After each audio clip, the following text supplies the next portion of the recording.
Speaking of that day, now anyone can see video from the January 6th insurrection, but a Republican-led House committee started posting internal footage on a public website Friday.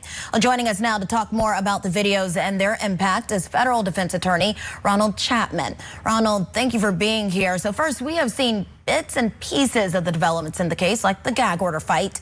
But how will releasing this video to the public impact any trial outcomes for Trump? Well, this was a very interesting tactic by the Speaker of the House. The idea is that if you release the 40,000 hours of footage, remember here, we have, I believe, 335 defendants who've already been sentenced for January 6th related offenses.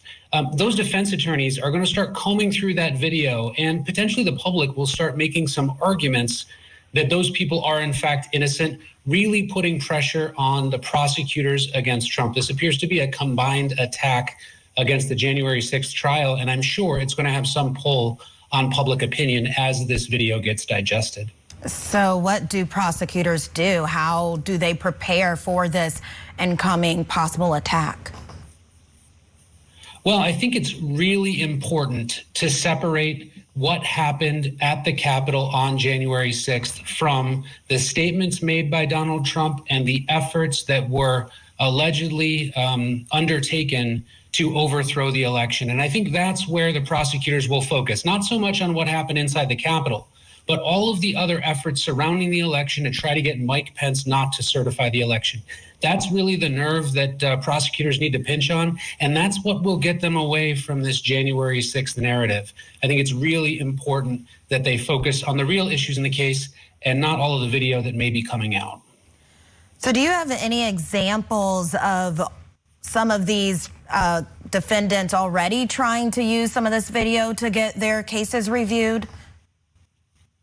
Not just yet. The video has just come out. We've heard of a couple of the defendants which are proceeding to the Supreme Court of the United States. Two defendants, I believe one's last name is Miller, is challenging the use of the obstruction of justice, challenging the use of this conduct as it relates to obstruction of justice charges.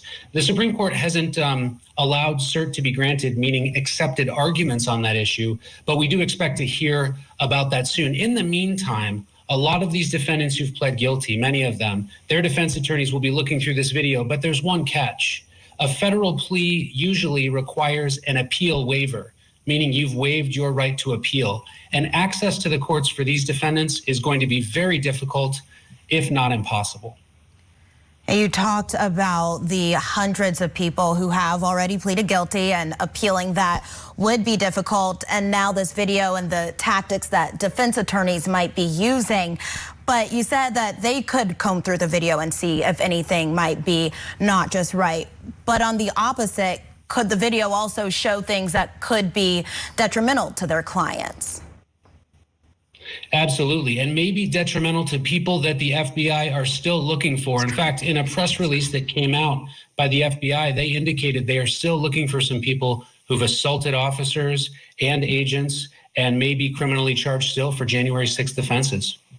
Federal Attorney Ronald Chapman, thank you so much for being here and sharing your insight on this tonight. A lot to watch out for.